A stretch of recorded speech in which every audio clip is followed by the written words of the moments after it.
అన్న దావోస్ పర్యటనలో భాగంగా కాంగ్రెస్ పార్టీ అంటే దేశంలో ఎవరు తీసుకురాలని పెట్టుబడులు మా ప్రభుత్వం తీసుకొచ్చిందని చెప్పేసి చెప్తా ఉంది కదా. అంటే బీఆర్ఎస్ పార్టీ స్పోక్ పర్సన్ గా మీరేం చెప్తారన్న దీని గురించి? 1,70,000 కదా వీళ్ళకి. మరి అక్కడ 15 లక్షల కోట్లని మహారాష్ట్ర వాళ్ళు చెప్పుకుంటున్నారు. దాన్నేమో ఆదిత్య ఠాక్రే గారు, కాంగ్రెస్ తో పాటు ఎవరైతే పక్షంలో మిత్రపక్షంలో ఉన్నారో అదే ఆదిత్య ఠాక్రే గారు ఇవన్నీ కూడా ఈ దేశంలో ఉన్న కంపెనీలే, దానికోసం నువ్వు దావోస్ దాకా ఎందుకు పోయినావు అని అన్న పరిస్థితి. ఇదే ఆదిత్య ఠాక్రే గారి కోసం రేవంత్ రెడ్డి గారు కూడా ఎన్నికల్లో ప్రచారం చేశారు. మేము అదే అంటున్నాం, ఇదేమన్నా డెస్టినేషన్ వెడ్డింగా? ఇక్కడ అమ్మాయి ఇక్కడ అబ్బాయి పెళ్లి మాత్రం తీసుకుపోయి దావోస్ లో చేపిస్తేవి. అట్లనే పోయి వాళ్ళ ఎంఓయూలు అంతా కూడా దావోస్ లో. చంద్రబాబు నాయుడు గారు దావోస్ లో బిల్ గేట్స్ ని కలిసి, నువ్వెవరిని కలిసినావు? పిచ్చిరెడ్డిని కలిసినావు. మేఘా కృష్ణారెడ్డి, పిచ్చిరెడ్డి, మేఘా వాళ్ళని కలిసినావు. పోనీ మేఘా ఇంజనీరింగ్ అంటే నిజంగా ఏదైనా ఇంజనీరింగ్ సంస్థ అని అనుకుంటే నువ్వు వాళ్ళకి ఏం చేస్తున్నావు? అనంతగిరి కొండలను అప్పజెప్పేస్తున్నావు. Wellness resort. ఎవరి వెల్నెస్? దేనికోసం? ఇక్కడ ఇలాంటి పెట్టుబడులు తీసుకొని వస్తున్నావు నువ్వు. నీకే తెలియదు అసలు ఏ సంస్థతోనూ ఒప్పందం చేసుకుంటున్నావు. ఉస్రా అనే క్లస్టర్, ఉస్రా క్లస్టర్ చూస్తే ఆ కంపెనీ ఎక్కడ కూడా కనబడతలేదు ఎవరికి. నీకు సన్ పెట్రోకెమికల్స్ ఎండి ఎవరో తెలియదు. దిలీప్ షాంఘ్వి అని ఎవరిదో వేరే వ్యక్తిది ఫోటో పెట్టినావు, చూస్తే ఆయన ఎండి కాదు. అంటే ఒక ముఖ్యమంత్రి ప్రపంచ స్థాయికి వెళ్ళినప్పుడు కనీసం ఇంత అవగాహన ఉండాల్సిన అవసరం ఉన్నది కదా. ఈ అవగాహన లేకుండా కూడా ఉట్టిగానే పెట్టుబడులు తెచ్చినా 1,78,000 కోట్లు తెచ్చినా అంటే మేము స్ట్రైట్ ఒకటే క్వశ్చన్ అడుగుతున్నాం బాస్. గత సంవత్సరం కూడా డావోస్ కి రేవంత్ రెడ్డి గారు వెళ్ళారు. 40,000 కోట్ల ఒప్పందం అని ప్రకటించినావు. ఆ 40,000 కోట్లలో 40 పైసలు కూడా తెలంగాణలో పెట్టుబడులు ఇప్పటి వరకు కాలేదు. అదాని 12,400 కోట్లు. ఏమైంది? నువ్వు 100 కోట్లు రిటర్న్ ఇచ్చిన పరిస్థితి. ఆ 12,400 కోట్లు వచ్చినాయా? ఇక్కడ పెట్టుబడులు అయినాయా? గోధి ఇండియా 8,500 కోట్లు. ఆ కంపెనీకి అసలు 27 లక్షల లాభ నష్టాలు ఉన్నాయి అంతే ప్రతి సంవత్సరం. ఆయనే 8,500 కోట్లు అంట. పెట్టిండా? చూపెట్టండి. నువ్వు శ్వేతపత్రం రిలీజ్ చేయి. ఎన్ని ఉద్యోగాలు ఇచ్చినావు గత సంవత్సరంలో, ఎన్ని కోట్ల పెట్టుబడులు ఇక్కడ నిజంగా వచ్చినాయి. అది కానీ ఉట్టిగానే 1,78,000 కోట్లు అంటే నమ్మే పరిస్థితి కూడా ఎవరు లేరు. పెట్టుబడుల ద్వారా 50,000 ఉద్యోగాలు అంటే ప్రైవేట్ ఉద్యోగాలు చేపట్టబోతున్నాం అని చెప్పేసి కాంగ్రెస్ పార్టీ చెప్తా ఉంది కదా. మరి దీని గురించి మాట్లాడతారు. పోయిన సంవత్సరందే కాలేదు. పోయిన సంవత్సరం 40,000 కోట్ల దాంట్లోనే పెట్టుబడిలో ఎన్ని ఉద్యోగాలు వచ్చినాయి, అసలు ఎన్ని కోట్లు వచ్చినాయి ఆ లెక్క చెప్పు. దాని తర్వాత ఇది నమ్ముతాం. వీటిలో కూడా అన్ని ఎక్స్పాన్షన్సే. మేము అమెజాన్ ఎవరు తీసుకొని వచ్చారు ఇక్కడికి? మా ప్రభుత్వం తీసుకొని వచ్చింది. దాన్ని వాళ్ళు నువ్వు పొడిగిస్తున్నావు. ఇతర కంపెనీలు ఏదైతే వచ్చినాయో దీనికోసం నువ్వు దావోస్ దాకా పోయి 1,70,000 కొత్తగా తెచ్చిన కంపెనీ ఏం లేదు. తెచ్చినవి కూడా అనుమానాస్పదంగా ఉన్నాయి. ఇప్పుడు గతంలో వాళ్ళ సొంత తమ్మునితోని స్వచ్ఛ బయో అనే కంపెనీ అమెరికా దాకా పోయినావు. 1,000 కోట్ల పెట్టుబడి అని ప్రకటించినావు. వచ్చిందా? మీ తమ్ముని కంపెనీ స్వచ్ఛ బయో కంపెనీ 1,000 కోట్లు ఇక్కడ పెట్టిర్రా?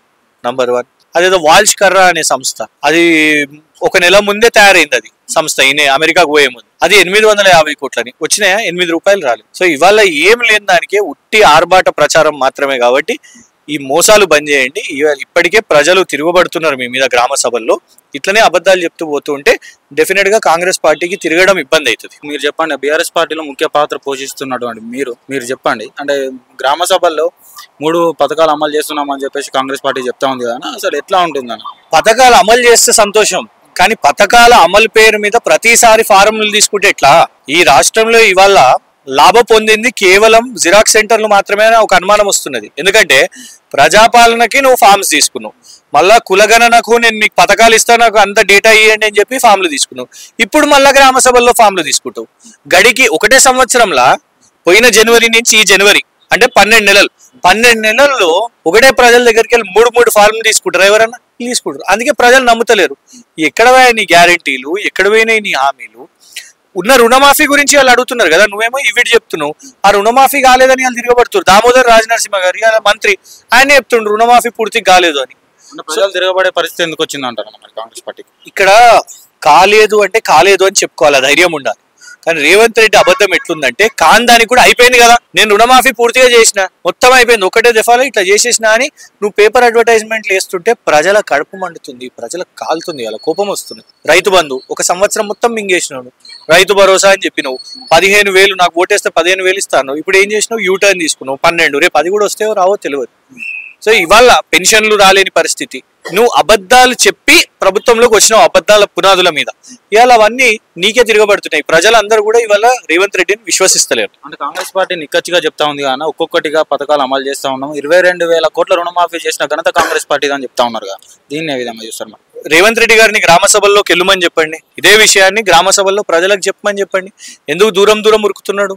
దేశంలో ఉంటలేడు, విదేశాలకు వెళ్తుండు, ఇక్కడికి వస్తే ఢిల్లీకి పోతాడు. ఆయన తెలంగాణ పర్యటన ఎప్పుడు ఉందో రేవంత్ రెడ్డి గారిది. గ్రామ సభల్లోకి వెళ్ళి ప్రజలకు చెప్పండి, నిజంగానే ఇన్ని వేల కోట్లు రైతుల రుణమాఫీ జరిగింది అని చెప్తే ప్రజలే చెప్తారు రేవంత్ రెడ్డి గారికి సమాధానం.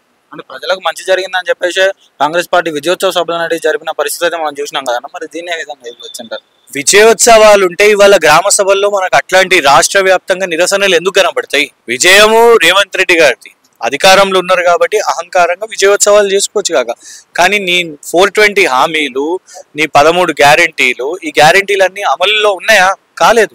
అవి మొదలు కాకముందే అయిపోయింది అంతా మంచిగా ఉంది అని అంటే మాత్రం ప్రజల్లో అక్కడనే కాలుతుంది. అందుకే వాళ్ళకి కోపం వస్తున్నది.